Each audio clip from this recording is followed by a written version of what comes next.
Hi, Stuart. Nice to see you. And as you're at Wembley and England have got a couple of games coming up, I just wondered if you could just talk about potential sort of squad selections, and a player who's getting a lot of mentions this season for his performances for West Ham has been Jarrod Bowen. What do you think of him as a player making the step up to England international football as well? Well, I think from an offset, as a young man, he's fantastic to work with. He really is, comes in with a smile on his face, wants to learn. Obviously, had a reasonably biggish money move from Hull a couple of years ago. But I think he's gone from strength to strength, scoring goals, making assists for us. I think the beauty of Jarrod is I still think there's more to come from him. I think there's improvement there. And I certainly think he'll be one of those ones that might well be on England's radar come next month. I certainly hope so. It bodes well for him, bodes well for the club as well. And as you say, I'm sure he'd be delighted if that was the case, Apart from ability, does it need a certain sort of X factor in your personality, self-confidence to make that change to playing for your country? I think a little bit of that's difficult to tell. If I look at myself, I don't know whether I had what you're talking about there, that X factor. Sometimes you grow into it. I think certain individuals have got different mentalities. Maybe when Tony Adams was a young player, he always had that sort of outgoingness about him, and you thought this fella could be an international, if you like. Some players are a little bit quieter, a quieter demeanour, but grow into the role as such, I think what they've got a lovely, healthy environment in England level now. So whoever comes in with whatever personality, I think they'll be welcome. And what sort of personality has Jarrod got? What's he like in training day to day? He's quite a quiet man, actually. He's fairly quiet. Obviously, comes from humble stock in Herefordshire. So, but just a really nice lad to work with, and someone who wants to learn and get better day by day.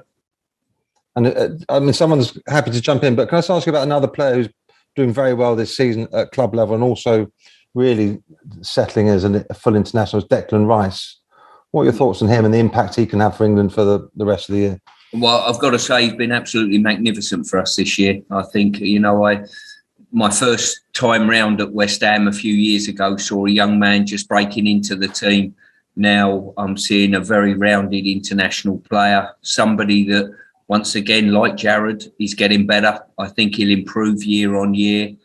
He's got a great attitude to want to learn. He's an infectious personality. He always got a smile on his face and very humble. And, he's just an absolute pleasure to work with and gives me great pride to, I'll be covering the England games next month, and it gives me great pride to turn up here at Wembley and watch games and watch someone of Dec's ilk turning out for England. He's top quality player. Well, what makes him so special? What are his special qualities, would you say? He's 6'2". He can get from box to box quite readily. He breaks things up. He's got a turn of pace over the first, which he's developed really this year. Over the first 3 or 4 yards, he shuts players down, and I don't think they expect it coming. The surge of pace that they get from him and the power that generates. I've seen him surge past people on the pitch as well, and I just think, and he's a general all-round team player. That's the main thing, and I think gives us great pride to see him sort of captaining the team out in the absence of Mark Noble if he's not in the starting lineup.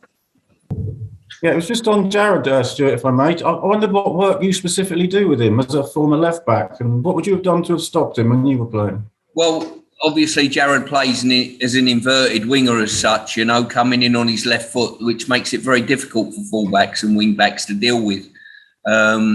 He's quick, he's mobile, and he can finish with both feet, and he's got a decent leap on him, which he's shown this year, scoring the odd goal with his head. So he is really developing as a complete player, and also as well, he's played up front for us. So that gives him another string to his bow. You never know. Sometime in the future, he might be developed as a centre forward or even a number 10 playing just off. So I think the one thing you've got to do with Jarrod is get very tight to him if you possibly can, and probably deny him the ball. That is the key to it. But listen, we're delighted that he's doing so well for us at West Ham. You must take a lot of pride as a coach to take a player from the Championship and turn him into certainly potential England international. Well, I think anyone that's in our squad, I think we've got such a good togetherness and camaraderie at the club. And, people say to me what it's like. I enjoy going into work because the nature of these people, they're outstanding people, and I really enjoy working with them. And Jarrod falls into that category without a doubt. And they want to get better at their profession, and they're driven on by the manager there. So I think it's got to give you pride seeing people develop and improving, on a day-to-day basis. Just on Declan, he strikes me as almost a bit of a throwback player. Would you compare him to any players that you, in the past? I've heard Steven Gerrard mentioned, or maybe even he could even become a Brian Robson type.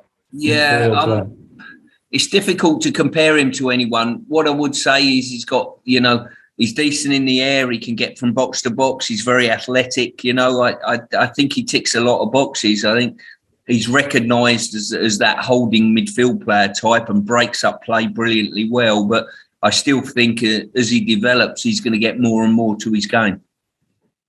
Just one more, please. Are we a bit short at left back with England? With Luke Shaw blowing a bit hot and cold, Chilwell, Trippier injured. What would your preference be there? I wouldn't say we're short. I would say, come sort of the tournament and what we're looking for, if you like, to hit the ground running come sort of next November. That's when the business end of international football this calendar year really takes place. And at that time, Chilwell's proved that he's an outstanding player. Shaw has, and Trippier slid across. I think there's no problem there. I think we've been pretty blessed in the fullback positions over the last few years. Stuart, you've won it twice. The final is back at Wembley on Sunday. I love the fact that it means, a lot to the big clubs again, doesn't it? But perhaps if you don't mind sharing some of your memories there, because it was back-to-back victories, wasn't it, in the League Cup? How special was that? Yeah, it was. I mean, we ended up, I think we had back-to-back victories. In the third season, we got beaten in the final by United. It's a brilliant competition. I think it is. The magnitude of the winners that you see on the trophy, shows that, it's Chelsea versus Liverpool. These are two massive sides. So they want to get there. They want to pick silverware up. I know West Ham this year, we were fortunate enough to knock Manchester City out that had won it 4 times running, maybe, so which was quite incredible. I think it's a brilliant cup competition. There are only 3 or 4 major trophies for any club to pick up. And this is one of those major trophies. And the fact it comes so early in the season, if you like, or the first of the trophy lists, one of these clubs is going to have silverware come Sunday. So, credit to them for it. H, have you got one more, H? No, what was it like just as a captain lifting that trophy? I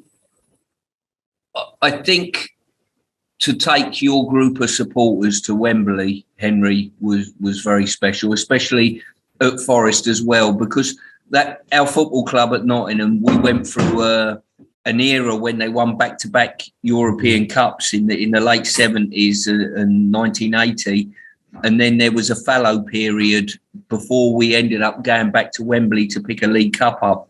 So that gave me great pride. I wasn't part of that European Cup side, but it was as though we rekindled history once again, It's the last major trophy they've won as well, Forest, isn't it? All right, don't rub it in, Henry. No, it just shows how big it is. It is, you're right, as I say. And it should, you go into any stadium around the country now and look at the list of honours to certain trophies. They come few and far between now, especially with some of the big teams and the finance that's put into those big teams and big squads. So it's not to be sniffed at, and it's a major trophy in our country.